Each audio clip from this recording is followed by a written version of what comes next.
8 persona janë vënë në pranga në lidhjen me arratisjen spektakolare të Altin Docit nga Spitali i Durrësit, ngjarje e ndodhur një ditë më parë. Të arrestuarit janë Aulon Çuko, kryeinfermier, Desdemon Pazaj, zëvendës shefi i policisë, Dorian Saraçi, Sali Ferollari, Preng Marvataj, Fatjon Baçi dhe Aranit Çela.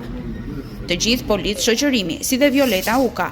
Rreth orës 13 së martës, Altin Doci është shoqëruar nga 2 efektiv policie në pavionin e infektivit. Në pritje të vizitës mjekësore, ai ka kërkuar të shkojë në tualet. Me të dalë nga aty ka përfituar dhe ka goditur efektivin e policisë së Burgjeve që po e ruante dhe menjëherë është larguar me vrap ku e priste një automjet tip Audi i bardhë me të cilin është larguar. Efektivi që e ndoqi Ndoci në arratin e tij ka qelluar me armën e tij të shërbimit në tokë dhe plumbi ka bërë rikoshet. Predha e tij përfundoi në shkallët e infektivit ndërsa gëzhoja nuk është gjetur ende.